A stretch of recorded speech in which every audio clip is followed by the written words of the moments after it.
So, just that little bit of a conversation about Hanuman, the essence of the divine relationship is that devotion and humility brings you closer to the divine. Yeah.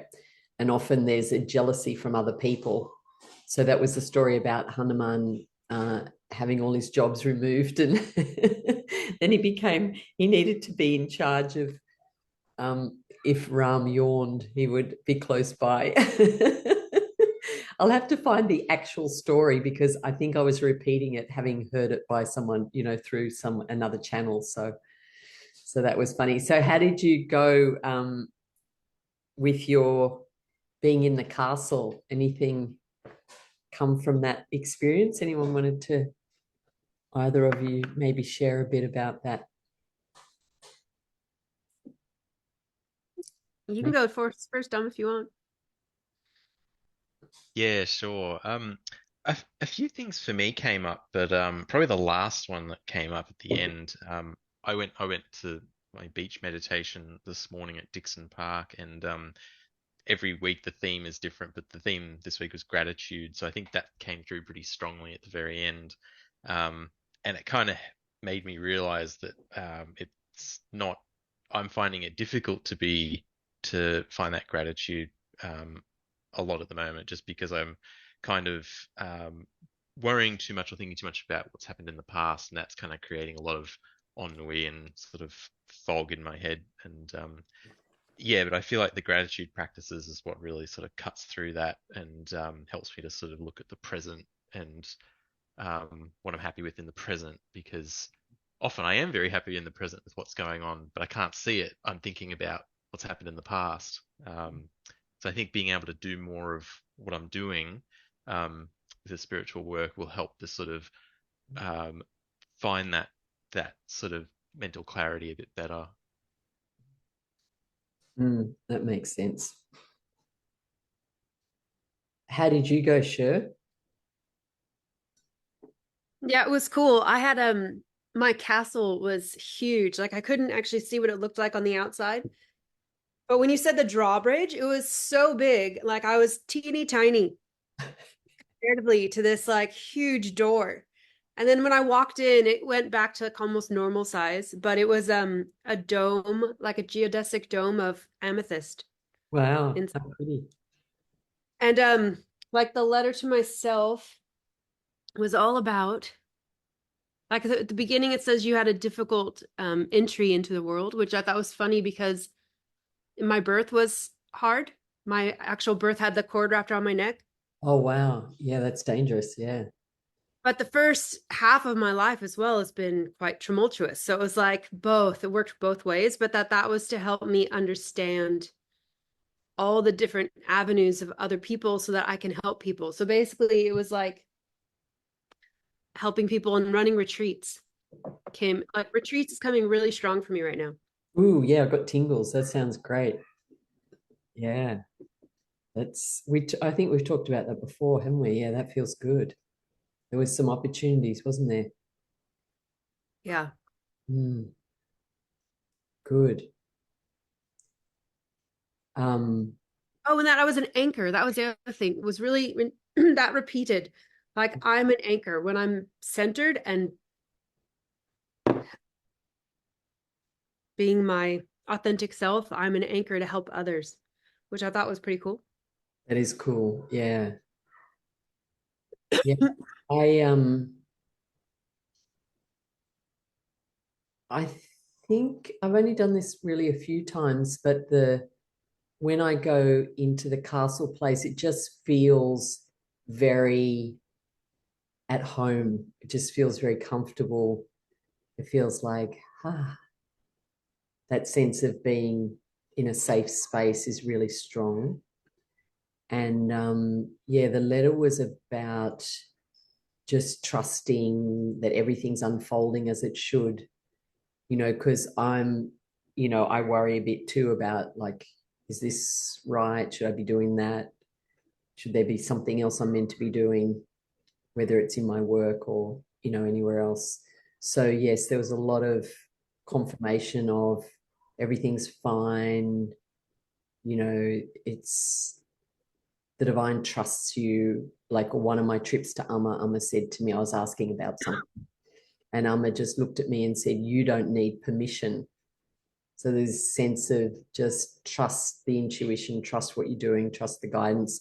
But also there was a big theme about, but do it all with fun, like have fun, just do whatever you want to do. Like don't, that feeling like sometimes we make ourselves, I don't know if anyone else does this, but sometimes it's like, oh, well, I have to do this or that or that. But it's like, no, just do whatever you want to do where you're sharing. And, if I want to do a laughter yoga session there, or I want to do a meditation session there, or, I want to offer healings over here, like it doesn't have to be so rigid, which is probably where a lot of this comes up against the business training, who would say, do one thing until it's, gets better and better.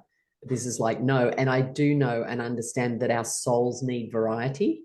So I think there's something in that, having that variety of things, but at the essence, it's all the same teaching of we're evolving spiritually. I mean, I've always known that's kind of my calling, is to help people be connected spiritually and become the best version of themselves. So that's, what I want to offer here as well, that we become the best version of ourselves, which is a continuous journey. Did anyone have any questions or anything that comes out of that? I forgot to mention what my castle looked like. I'll just mention quickly Yeah, that it was no. just like one of those really nice, large Scottish Highland castles, Oh, nice. and a cozy sort of like library room with a nice big armchair just sort of in the middle, looking out a big window into That kind of feels the like you. Highlands. Yeah, I really liked it. Isn't it? It's good, isn't it? How everyone's Sher's is kind of a bit like angelic and what is it, crystalline. And mine was more, it was interesting. Mine was more like a really nice home, but a modest sort of home. But the energy inside it was really beautiful. So it was kind of like, it's like that in and out, the interior and the exterior, which is the whole metaphor of it. So, yeah, I'll put into the resources, if I haven't already, so Teresa of Avila wrote a book called The Interior Castle. It's a little bit, I shouldn't say it's heavy going. The language is quite poetic, which is quite beautiful. For me, when I listen to it, I think there's a free recording on YouTube, which I just love that. Cool. There's free recordings of everything on YouTube. But when I listen to it, it's like, whoa, it's almost like it's so deep it takes a minute to sink in because of the way, and it's very, she's a Carmelite nun, so it's very as God directs, and there's this sense of external God, but then she's talking about God within as well and God directing life. So it's got that religious sort of overtone, but it's very lovely. And then Carolyn Mace wrote the book based on that, which is called Entering the Castle, which is quite an old book. And Carolyn's written so many books. That one was quite a long time ago, and I think Carolyn's work has changed since then, but she still teaches that concept. And in her most recent book, which is called The Power of Grace, no, A Time for Grace, which is really beautiful, she mentioned that, because she talks about healing a lot in the book, A Time for Grace, and she says that what she noticed is people had spontaneous healings when they were in the seminars where she was teaching the work of Teresa of Avila and the interior castle and the entering the castle work. People would write to her later and they would have experienced some sort of spontaneous, profound healing. And, she's talking about the fact that the healing comes from the soul and the frequency of the soul, which has no illness or nothing is out of order, which is also the same as Jesus teaching that he was able to heal because he never saw illness, like he only ever saw a person in perfect health because he was looking at their soul nature, which is always perfect. So that's a kind of interesting thing. So if you have any spontaneous healings, let me know. As will I. Don't know whether we need more time than we did today, but who knows? Anything, any other comments or questions or thoughts from that?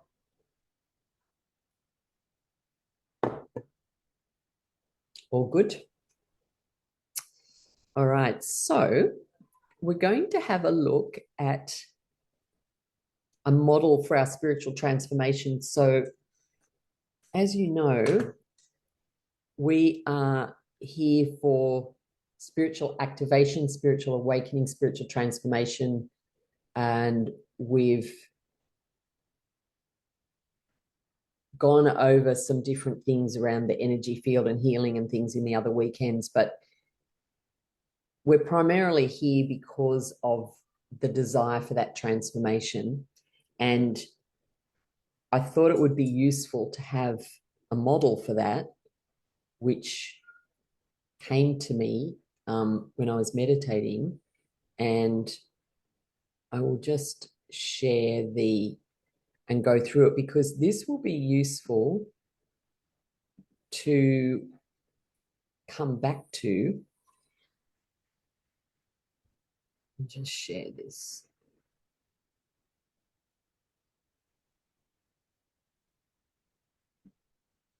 It'll be useful to come back to in terms of what we're actually doing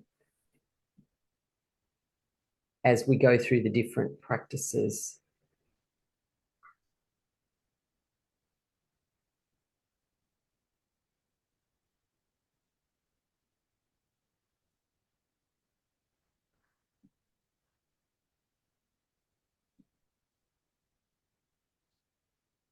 Just going to make that.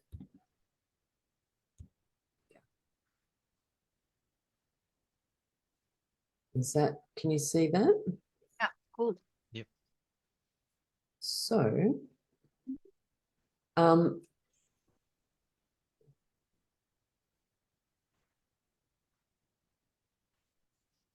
so this is the way that we cycle through the different stages of transformation. So if we start off over at self-awareness, generally coming to the spiritual path, you wouldn't really be looking for transformation if you weren't coming across some sort of obstacle or self-aware questioning or wanting to explore or know yourself more deeply. You might have started to question things, and it could be from, thinking patterns, it could be from emotions, it could be from relationships, things going on in your life, but usually there's something that you wanted to change. So what would you say, each of you, Sher, what would you say was one of your major, when you first started looking for spiritual sort of instruction, what was going on in terms of your self-awareness?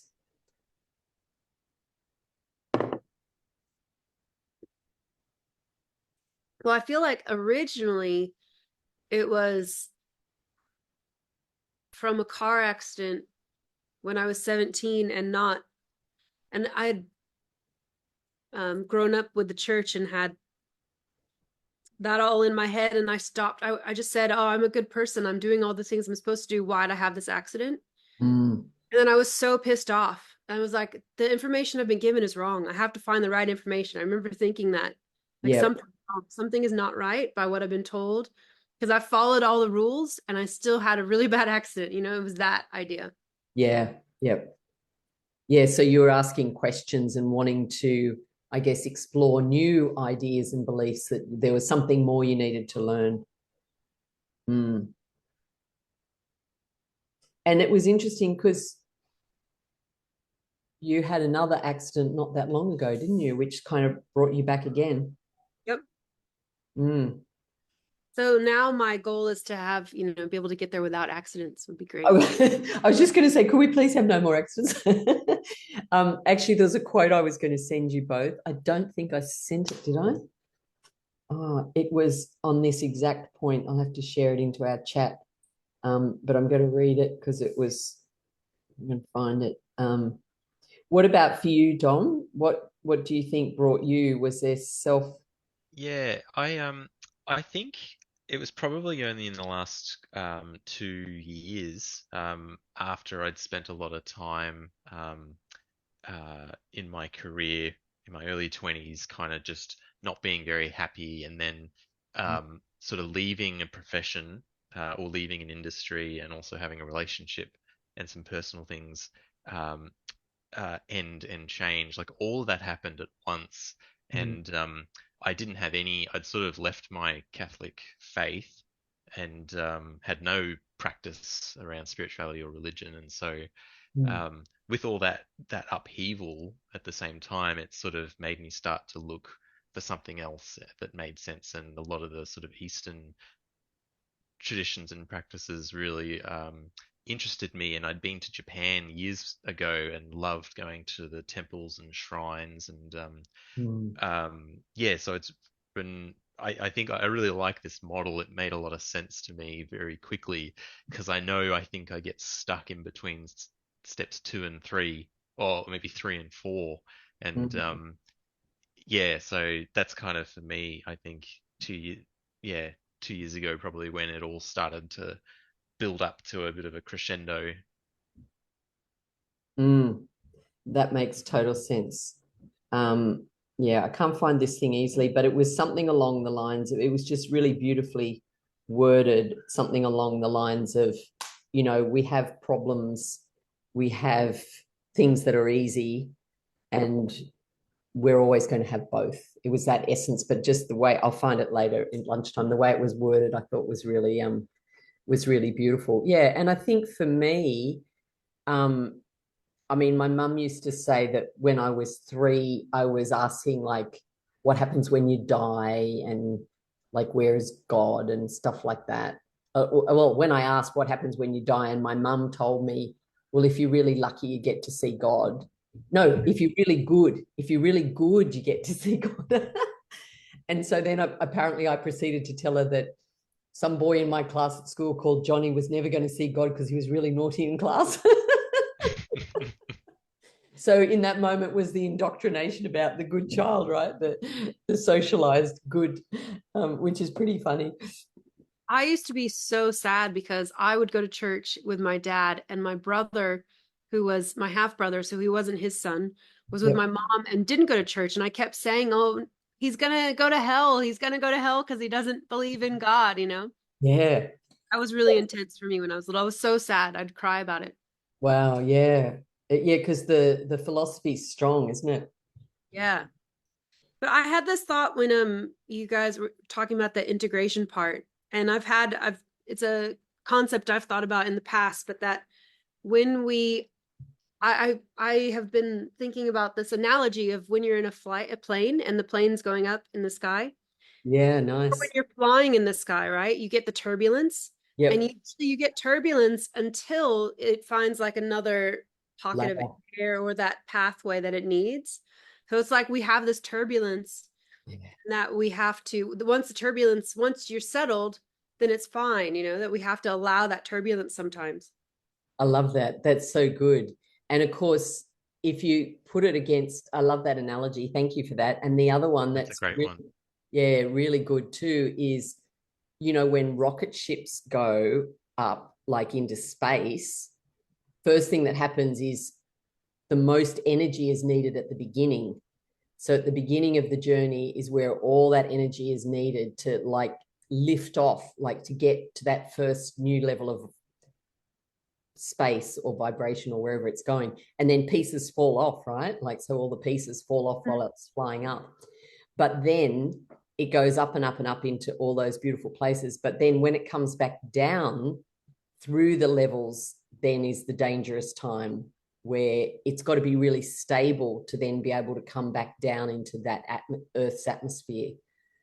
So for me also, there's a thing about we can meditate and go into beautiful spaces and feel very peaceful, but then we bring all that back into the real world, and that's where the stability is needed from the spiritual practices in order to remain functional and compassionate and doing good works in the world. So That's really interesting, Chamundai. That's a great example because you hear sometimes of like even monks who are very transcendental yeah. trying to being told to go out and get a job in the real world and they just don't cope very well. Or, so yeah, that's a really good example of why that integration piece is And is yeah, and it's the thing I'm the most passionate about is, and it's been my training, so I just assume it's the way I will teach. Other spiritual teachers will do different things and will be able to teach things that probably, you know, that I can't teach. But what I know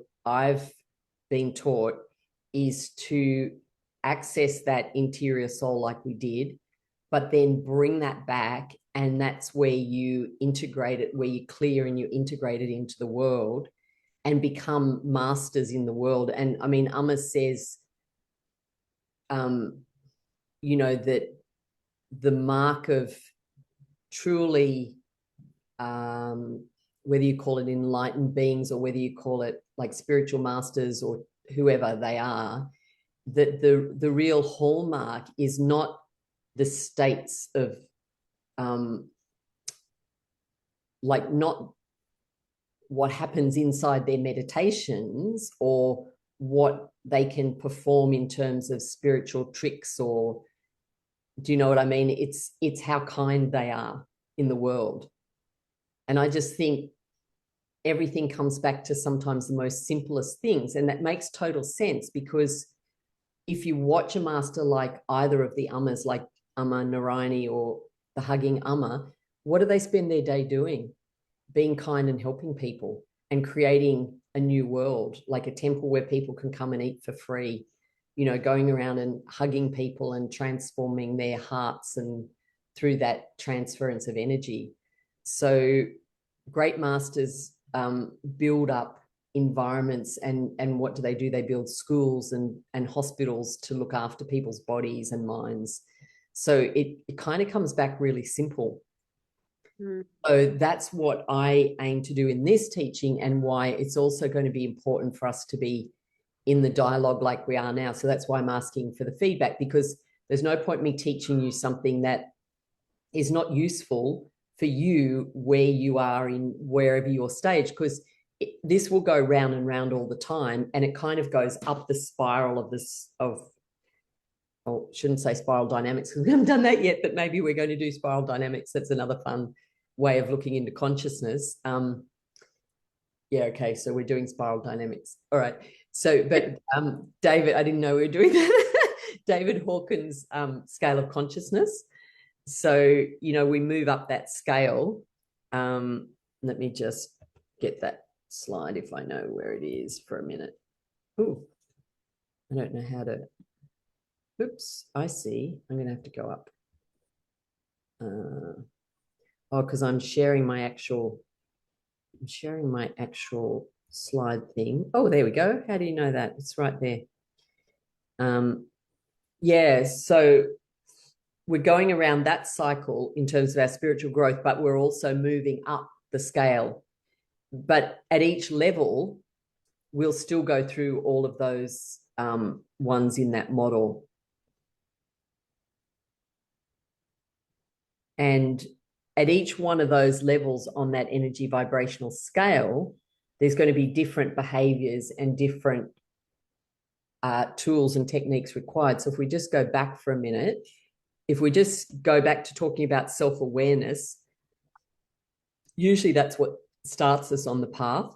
We want to know ourselves more. We maybe want to change something. We might want to find out something more. And for me, there was definitely this like questing from a very early age. It was just like, there's something more that I'm not being told, that I can't see, you know, where is it? Who is it? What is it? So it's a constant, never-ending self-awareness, but it needs to be balanced with the other steps. Because if we only focus on what's going on inside me, where am I, what am I doing, how am I feeling, it won't change without going to the other steps, if that makes sense. So then we would go to spiritual practices, and in those spiritual practices, we are doing things like meditation, mindfulness, yoga, mantra, puja, like lots of spiritual practices. And included in there is doing good deeds and doing your dharma, because serving is a spiritual practice. It opens the heart and it engages you in the world. So sitting and meditating is one thing, but doing one good deed is a spiritual practice in itself, and has a profound effect on both the person who's doing it, like on us as we're doing good things, but also on the people receiving it.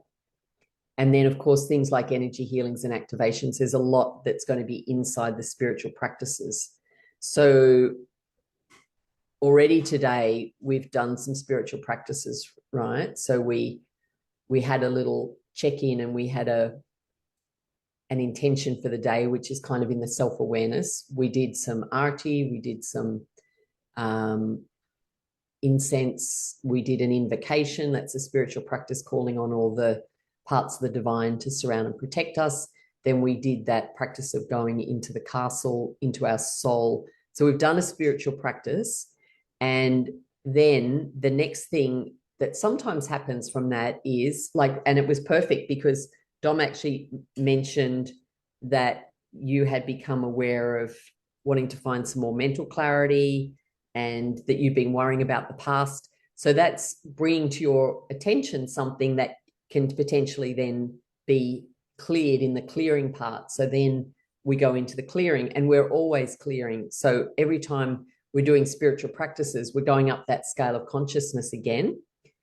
And at each level, there'll be clearing required to keep you stable at the next level. Is that making sense? Yeah. Any questions about that? Maybe a question or a comment, but I feel like this has been really helpful because I feel like I've jumped around between things. And sometimes for certain, for example, parts of self-awareness, I might feel a little bit more, yeah, I feel like I'm moving around a lot and not really seeing. I think I've used that terminology before, fumbling around in the dark, but having this and sort of seeing it as a bit of a spiral upwards lands a lot better probably for me. Yeah, that's right. Because it is good to have a map. And that's what I was asking for, because I know that there's a map, but I wanted something that would make sense to all of us now, that's relevant now. And this seemed to be it. So it is important to kind of, I think, know where you are in these steps, and then look at whether, as you say, because you can potentially spend too much time in each one, you want it to be balanced. So if you spend all your time worrying about things and being in the self-awareness, but you never do any spiritual practices or clearing or integrate, then nothing will change. And it's the same if you spend all your time meditating, chanting, mantra, but then you never clear anything and you never allow any space for integration, then the spiritual energy can just build up, and it can be quite uncomfortable. So it's important to go around and ask yourself and your own intuition, what is it that you need? So in the clearing part, what I think is the ultimate thing is that you start to make a list of what you can do and what you enjoy doing in each one of these 4 steps.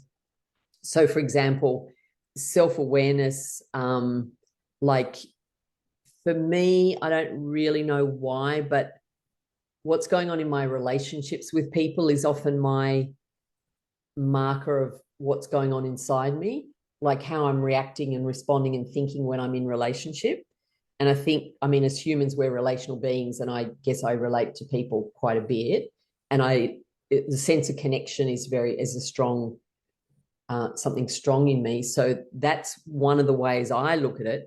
And also maybe what's going on in my physical body, how I'm feeling. Emotions and thoughts, yes, also.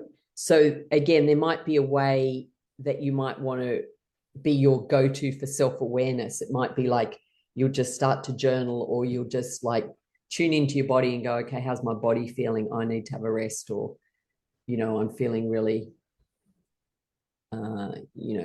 grumpy, or whatever it is. Like you might get in touch with your emotions through body awareness. So again, that's a bit of a personal one. Then the spiritual practices, there's quite a few there, but again, there might be some favorites. At the same time, I think it's good to have a little bit of a test of a few different ones and see what works.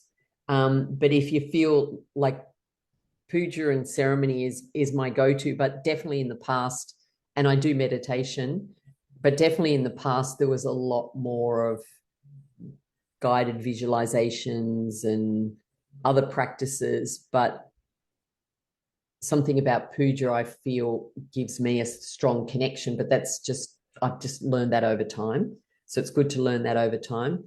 And then clearing, again, I mean, there's practices we can do together. You've each got those individual sessions with me. So there's practices like the universal freedom technique, where we become aware of any emotions and then feel it in the body, and then see what color it is and what size it is, and then get the wisdom from the emotion and then clear it. I mean, that whole process takes 20, 25 minutes and is a very, very effective cleansing of any stuck emotions. And then there's various other things as well. If we've got limiting beliefs, then there's some of the other practices that, I go through in the coaching. And then the soul retrieval process as well clears limiting beliefs. Conflicted values, where you might be wanting to do two different things, there's the conflict resolution process in that. So there's ways of resolving all those relatively quickly. Healing relationships can be a clearing process, but looking after the physical body is also clearing. So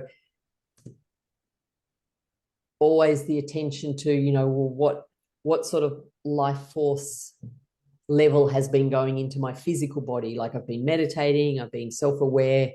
Have I had a week where I've just been eating unprocessed, healthy, good foods? Or has it been a real rush because I've been busy and I've had this food or that food?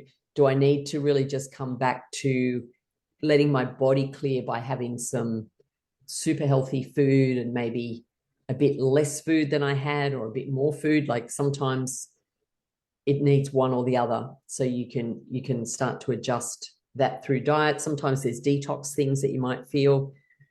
Laughing, play, exercise, yoga, relaxation, all those things can be helping with the clearing. So again, things like yoga and relaxation, it's stretching the body and it's helping the body to clear. And there's lots more things. Like we can make lists. You can make your own lists. There's lots of other ways that you can clear. Of course, they're not the only ways. But then I think one of the most important bits that can be missed is the integration phase. So even after, like at the end of today, or even at times during today, if I feel like there needs to be an integration space, like I did after that castle one, we had that break and did some writing. So that's like integrating the energy and the experience from that, letting it settle in the body, letting the mind process it, letting the energy ground through the body. So the integration is really important, because it's like if you go to the gym all the time, but you never rest, the muscles can't, properly continue their growth cycle. It's like if you never stopped eating, you'd never be able to digest the food, right? Because your body needs time. And that's why, when we're sleeping, the body's resting, it's integrating. And so once you've integrated, then there might be something that comes up in the self-awareness that says, oh, okay. Or it might be there's nothing in particular there, but my meditation practices, I'm doing my spiritual practices. So my thought is that there'd be some bit of these, like in a normal week, you would be doing some of all of these. And it's going to be your own bit of trial and error as to where you are. And I liked what you said, Dom, about, yeah, you can jump around and be uncertain. But I think there's this thing about letting ourselves know that the whole spiritual journey is a marathon. It's not a sprint. And so it's like the tortoise and the hare, analogy, that it seems like somebody's sprinting, doing certain practices or going deep into things. But in actual fact, the slow and steady, the person who's gently doing things, being of service, doing good things in the world, just slowly building everything on a solid foundation. So there's no rush, there's no need to have everything figured out by tomorrow. And each of our system knows what it needs when, because everyone's soul journey is different. So what my soul, and like obviously we're all different ages and we do different things, we've got different skills in the world. And so everybody's on their own individual journey, but we get the fun of doing it together and the fun of learning together and sharing the different wisdoms and masteries that we all have. So it's very much just kind of about relaxing. If in doubt, go into the integrate phase. Like, you know what? I'm integrating today, and just let yourself rest, walk, sleep, talk to a friend, do whatever you need to do in that phase. And so as we're going through what we're learning in these courses, we'll be kind of referencing back to where we are inside that map, so that we make sure that we're always in a balance, that we don't spend all the time in spiritual practices, but we never clear and we never integrate. So is that all making sense? Any comments or questions? That's really good. Yeah, I think that helps to. I'm going to make a list this weekend of some of those things so that I can stay balanced through the week. Yeah, and I think it's good to have your own list inside each. I'll share this slide with you, but they were just the things that initially came to me. But really, you can keep expanding out each one of those quadrants. What would you say, Dom's, your favorite self-awareness practice? Like, how do you kind of get in touch with knowing yourself more? I think sometimes I feel very self-aware, and then sometimes I don't. I don't think I am at all. And I'll have to ask someone, and they'll be like, "Yeah, you do that all the time." I'm like, "Oh, I didn't know that." But I think lately I've enjoyed probably when I meditate and I get really quiet. I think that's sort of where I find I've got a bit more power to kind of explore the self-awareness. Very nice. But usually I just notice when I think of something that makes me a little bit anxious, and then I go, "Oh, that's too hard to deal with right now." Yeah. I've tried to start going, "Oh, I'm gonna write that down for later and Yeah, think nice. about that properly, because it's made me anxious for some reason, and I might have to go back a bit to figure out why." Yeah, that's great. I like that. Yeah, that's very good. I was going to say something about something you said, and now it's gone out of my head. It'll come back. What about for you, Sher? For self-awareness, I'd say curiosity comes to mind. Like if I'm feeling something or reacting, if I become curious about it, I'm like, okay, what's causing this and why am I feeling this way? Yep. It's good, isn't it? See, already we each have a different thing. And like I say, my map seems to be through relationships. It's like, why is that person annoying me so much? not, not you two, of course. It's like, Mirror, having a mirror of somebody, or yeah, seeing it as a mirror. yeah, yeah. Well, It depends. It's not necessarily like that. That's, yeah, when we talk more about relationships, but it's actually not so much a mirror. It's more, if I'm frustrated, I'm missing something. If you remember the whole process of shadow values, so it's like I'm not getting something in that interaction. I'm not getting respect, or I'm not getting attention, or I'm not getting. And so, yes, it could be a mirror, but the process to get to that might be a different way. Something else I was going to say about it. Mine keeps going blank. Anyway, it'll come back. I was just going to say, sometimes also let's just say I was feeling very annoyed in a particular scenario. It might not be any of that, because I might do a spiritual practice such as isolating and releasing the energy, and then realize that frustration actually was nothing to do with me, or that anxiety was actually not mine, because I've just breathed it out and it's gone. And so it's actually not my anxiety or my, yeah. So, yeah, there's many different doorways into exploring that, which is probably why I kind of love relationships as a reflective tool, because there's so many, like when I teach, I want to make it simple, but for myself, I make things complicated. So there's so many layers that can be going on in there. Yeah, so, but yeah, it's good, isn't it, that like already we all have different things that we prefer. And so in that self-awareness, if we look back to that as a category of what we're doing, that's why I did things like the astrology for the soul chapter. So again, that's fun because we're all different in that. So I'm the Virgo North Node in Virgo. That was this book. And Dom, you were Capricorn, weren't you? Your Yeah, node that's was right. in Capricorn, and Sher's was Sagittarius. Yeah. Yeah, so we're all different. So that gives different. The reason I like tools like this is it gives you some insights which might be blind spots. They may not be. And again, it just depends what has been shown to you or what people have told you about yourself.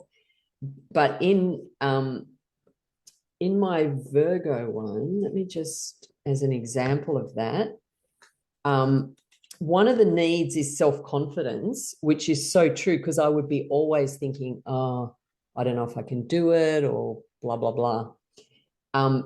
But what they then recommend is building confidence through worldly experience, which is really interesting, because when I was first a lawyer, I loved the whole idea of court work.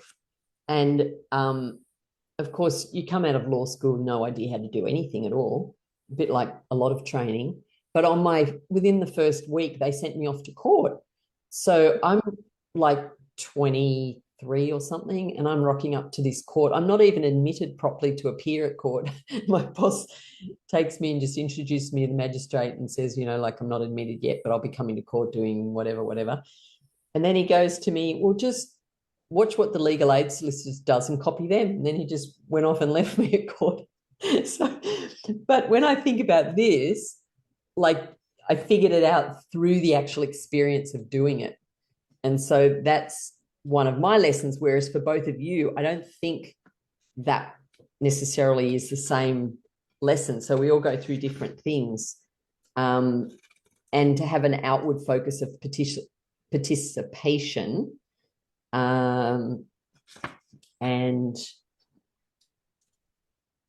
continuing with efforts rather than just giving up on something, because definitely I would have that tendency, like, oh, it's too hard, I'll just give up on it. So, and then the other main thing was the structure, planning, and restoring order to chaos. So, but it's all about participating in the physical world. So again, these are just tools to give us self-awareness where we might have a blind spot. So I think external tools are good for that sort of thing. And I feel like we did something else for self. What else did we do, Sherv, for self? Awareness? Yeah, I feel like we did another self-awareness thing, but I've forgotten what it was. Yeah, I don't know either. It's gone out of our heads. It was 2 months ago.